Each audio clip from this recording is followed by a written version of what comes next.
नमस्कार, मी ऋषी देसाई. सुवर्ण कोकण सामर्थ्य महाराष्ट्राच्या विशेष कार्यक्रमात आपलं स्वागत. एक कार्यक्रम ज्यानं महाराष्ट्रातल्या घराघरातल्या युवाईला, घराघरातल्या शेतकऱ्यांना खऱ्या अर्थानं कृषी संस्कृतीची, नव्या अर्थानं उद्योग संस्कृतीची, नव्या अर्थानं आर्थिकची जी गणित आहेत ती समजावण्यास मदत केली. त्याच कार्यक्रमात आपलं पुन्हा एकदा स्वागत. आज आपण बोलणार आहोत, खरं तर शेतकऱ्यापासून बिल्डरपर्यंत प्रवास करणारे अनेक जण असतात, पण बिल्डर होऊन पुन्हा शेती संस्कृतीकडे वळणारे काही मोजकेच जण असतात. असंच एक नाव म्हणजे संजय पाटील. आज या सुवर्ण कोकणच्या सगळ्यात जाणत्या आणि यशस्वी शिलेदारासोबत आपण गप्पा मारणार आहोत. त्यांचा आणि त्यांच्या नवीन प्रोजेक्टबद्दलही आपण बोलणार आहोत. आपल्यासोबत आहेत संजय पाटील.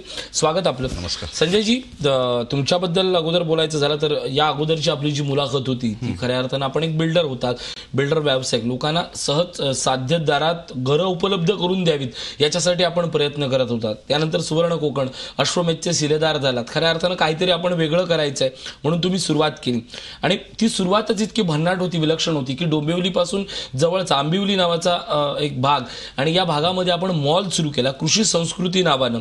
महाराष्ट्रातल्या गावागावात, महाराष्ट्रातल्या खेड्याखेड्यात जी कृषी उत्पादनं आहेत त्यांना शहरी बाजारपेठ सहज साध्य मिळावं हा प्रामाणिक हेतू आहे. आणि कृषी संस्कृती अंडरच याच बॅनरखाली आपण एक दर्जेदार दुधाचंही उत्पादन घरोघरी पोच करण्याचाही आपण एक वसा घेतलाय. नेमकी कृषी संस्कृतीची गरज आणि कृषी संस्कृतीचा विस्तार कसा झाला? असं आहे की कृषी संस्कृती शेतकरी पोचायला हवेत.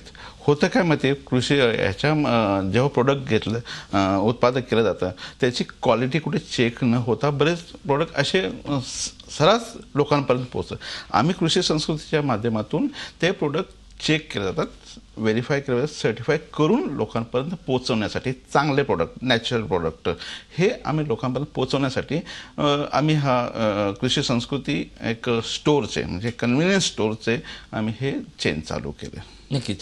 या कृषी संस्कृती स्टॉलचं ज्यावेळी मॉलचं उद्घाटन झालं, मला त्यावेळी आठवतंय की त्या उद्घाटनाच्या प्रसंगी सगळ्यात पहिला खपलेला प्रॉडक्ट कुठला असेल तर तो म्हणजे शेणी.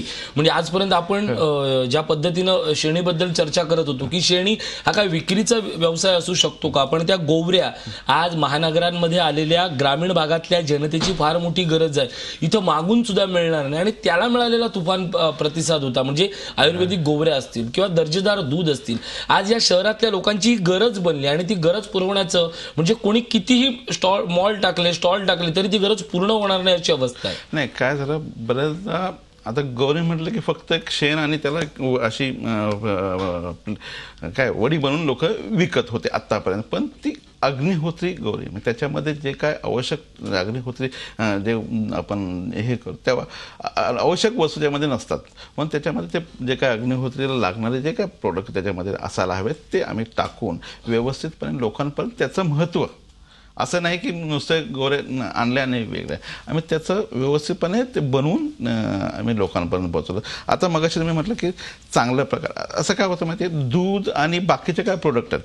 आम्ही दूध, आता दुधाबद्दल म्हणायचं म्हटलं तर दूध गोठ्यातून मशीनद्वारे, हाताने नाही मशीनद्वारे काढून ते बॉटलमध्ये, ते काचेच्या बॉटलमध्ये आम्ही देण्याचा प्रयत्न करतोय. काचेच्या बॉटलमध्ये तेही मशीनद्वारे भरतोय. असं नाही की गोठ्यातून कोणीही दूध काढलं आणि हाताने भरलं कसंही दिलं, असं नाही. मनुष्याचा हात कुठे पूर्णपणे काळजी घेतली. हो, नक्कीच.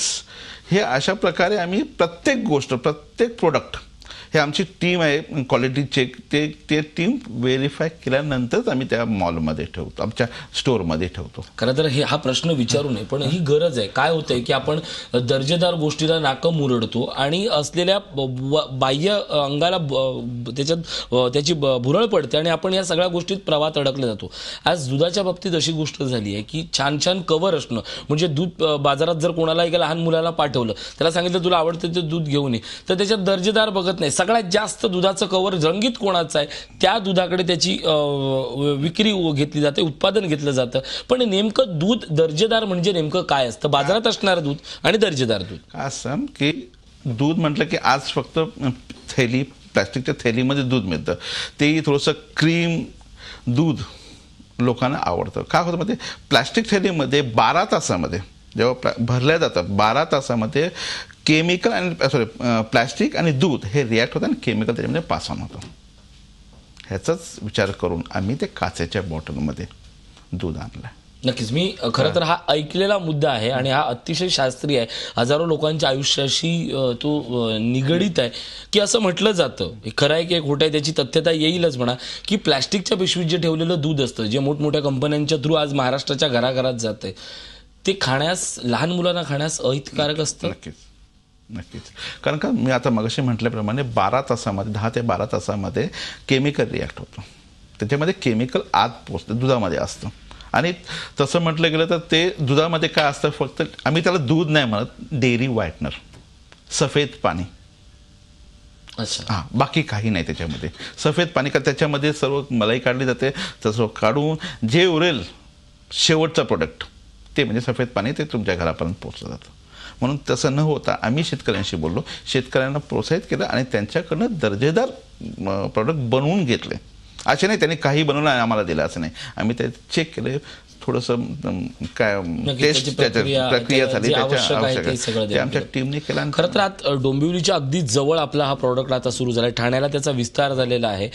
या दोन्ही जी ठिकाण आहेत त्याच्याबद्दल थोडक्यात प्रेक्षकांना सांगा. नक्कीच. डोंबिवली पलावा सिटी म्हणजे लोढा बिल्डरने जे सिटी बनवले, त्या पलावा सिटीमध्ये निलजे स्टेशनच्या बाजूला एक स्टोअर आम्ही तिथे स्थापला आहे आणि दुसरं स्टोअर आहे विजय गार्डन, ठाणा, घोडबंदर रोड, ठाणा.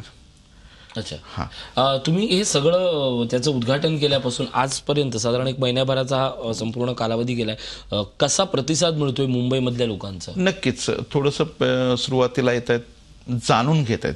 कसं असतं माहिती आहे, आता एक अगदी प्लास्टिक थैलीपासून काचेची बॉटल मी करणारा नवीन नाहीये. काचेची बॉटल मुंबईमध्ये याच्या अगोदर पण होती, पण लोकांनी ते आणखी स्वस्त सोपं कॉम्पिटिशनचा युग आहे त्या हिशोबाने ते प्लास्टिकमध्ये कन्वर्ट झाले आणि आता लोकांना समजत गेलं की नक्की दूध कसा असायला हवा, की आपल्यापर्यंत पोहोचणारा दूध कसा असतो हे त्यांना थोडंसं जाणीव होतं. आणि सुवर्ण कोकण म्हणजे च्या माध्यमातून नक्कीच लोकांपर्यंत ते अवेअरनेस पोहोचलंय.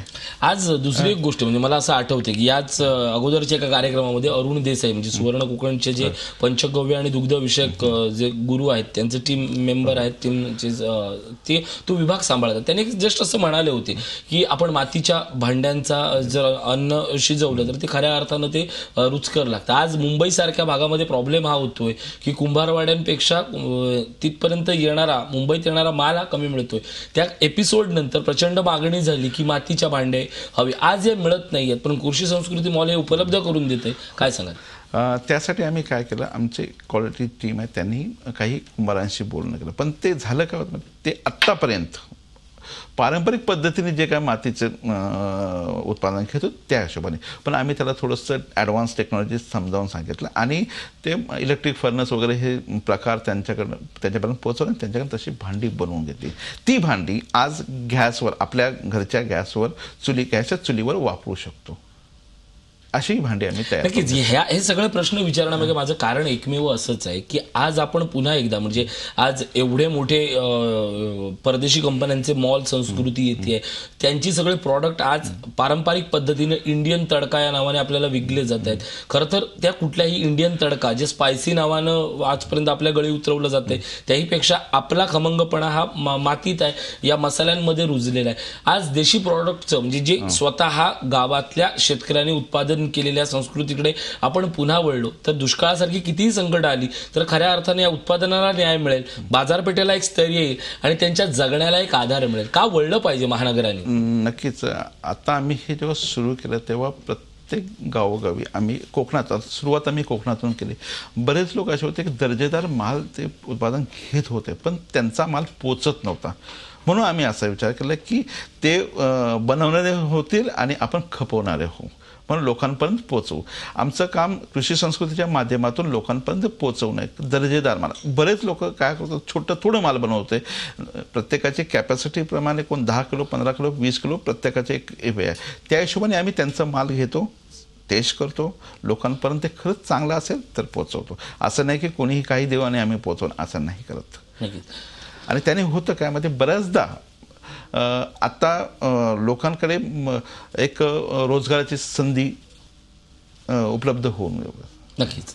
मित्र हो, एकूणच हा सगळा जर प्रवास पाहिला संजय पाटीलांचा, तर त्यांच्यातली घेण्यासारखी गोष्ट अशी एवढीच आहे की एक तुमच्यासारखाच टीव्ही पाहणारा एक माणूस प्रेक्षक म्हणून हा कार्यक्रम पाहतो, त्यानंतर या सगळ्या चळवळीत ओढला जातो आणि मुंबईत 2 महत्त्वाच्या ठिकाणी मॉल उभे करून या सगळ्याच्या निमित्तानं कृषी संस्कृतीला प्राधान्य देतो, स्वतःच्या उत्पादित केलेल्या दुधाला बाजारपेठ मिळवून देण्याचं एक फार मोठं काम करतो. सगळं काही शक्य असतं. आपला फक्त प्रॉब्लेम एवढा असतो की प्रयत्नांती परमेश्वर हे तत्व आपण विसरतो आणि परमेश्वरांती प्रयत्न असं म्हणतो. परमेश्वर देईल त्यानंतर मी काय ते माझं सुरू करतो असं म्हणतो. या 2 वाक्यांमधला फरक आणि तफावत आपण समजून घेऊ ना, त्याच वेळी खऱ्या अर्थानं यशस्वी होऊ. एक छोटासा ब्रेक घेतोय. पाहत राहा सुवर्ण कोकण, सामर्थ्य महाराष्ट्राचे.